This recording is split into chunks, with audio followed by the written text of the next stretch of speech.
Hay figuras en el mundo del cine que, la verdad, son mucho más que sus papeles. Jodie Foster es, sin duda, una de ellas. Y es que no hablamos solo de una actriz, ¿no? Hablamos de un auténtico símbolo de control, de un rigor intelectual tremendo y de un misterio que ha sabido mantener durante décadas. Vamos a meternos de lleno a analizar la anatomía de esta heroína, una que ha definido su carrera en sus propios términos. Y ya veremos que la historia de su vida es, como poco, tan fascinante como cualquiera de sus películas. Y empezamos con esta frase, que es directa, sin rodeos. Una declaración que la verdad captura a la perfección la lucidez con la que Jodie Foster mira la vida. Esta idea, la de enfrentarse al paso del tiempo con total honestidad, es la clave para entenderla. Nos está hablando de aceptación, de vulnerabilidad y de una vida vivida sin filtros. Para entender esta filosofía de vida tenemos que empezar por sus personajes, porque si nos fijamos bien, encontramos un patrón que se repite una y otra vez, el de la heroína solitaria. Esa mujer siempre inteligente, siempre resistente, que se enfrenta sola a un mundo que le es hostil. Lo que es realmente interesante al ver esta lista es la coherencia, ¿verdad? Desde esa víctima que se revela en Acusados, hasta la agente del FBI en un mundo totalmente masculino como en El silencio de los corderos, o la inspectora que arrastra una culpa enorme en True Detective. Todas son mujeres decididas a devolver los golpes, a no conformarse con el orden establecido. Y esta es la pregunta del millón, la que nos permite pasar de ver el qué a entender el por qué. Porque esto no es ninguna casualidad, para nada. Es una elección muy consciente que ha definido toda su carrera. Así que aquí está el meollo de la cuestión. Foster quiso para ella la narrativa heroica, ese viaje del héroe, que tradicionalmente estaba reservado a los hombres. No quería ser un personaje secundario en la vida de nadie, ni la hermana, ni la madre, ni la esposa. Quería ser el centro absoluto de su propia historia. Vale, pero ¿de dónde sale esa necesidad de ser la heroína? Para encontrar el origen de esa fuerza tenemos que mirar a la persona que la moldeó, su madre.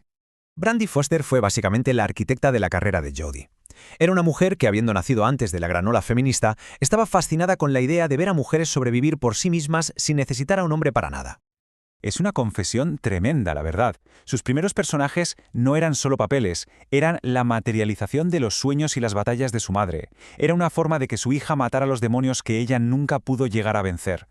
Pero claro, que te moldeen para ser una heroína bajo la atenta mirada de todo el mundo desde que tienes 3 años, eso tiene un coste, un precio personal que es enorme. Esta cronología es sencillamente abrumadora.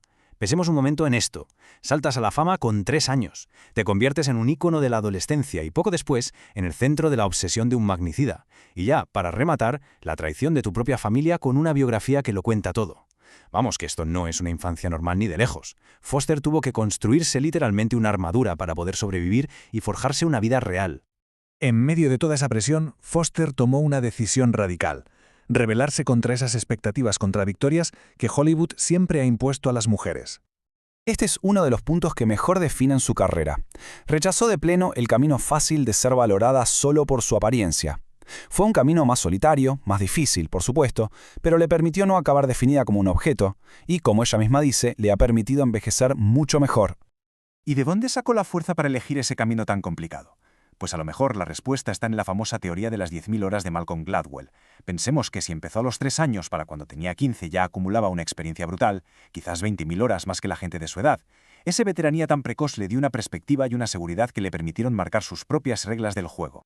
Pero claro, esa heroína invencible no podía durar para siempre. Su carrera y su vida dieron un giro fundamental cuando entró en una nueva etapa, una marcada por la duda y la transformación.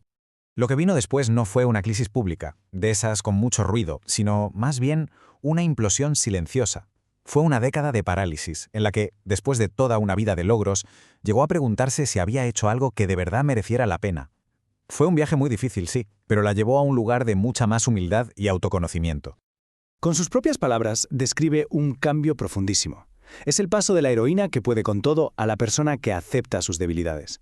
Es esa aceptación de la que hablábamos en la primera diapositiva, pero ahora aplicada a su propia idea de fortaleza.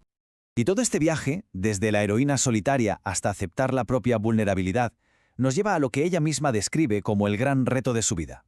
Aquí está la clave de todo. Para una mujer que construyó su carrera y su mecanismo de defensa en torno a su cerebro, el simple acto de actuar se convirtió en la terapia que le obligaba a conectar con las emociones. Fue el puente que necesitaba para unir 2 partes de sí misma que habían vivido siempre en conflicto. Y cerramos con esta reflexión de la propia Foster. Su vida no es solo una lista de películas, sino un viaje personal para reconciliar el intelecto con la emoción. Un proceso que ella misma describe como hermoso y doloroso, y que nos deja pensando en las fuerzas que, quizás, cada cual busca sanar en su propia vida.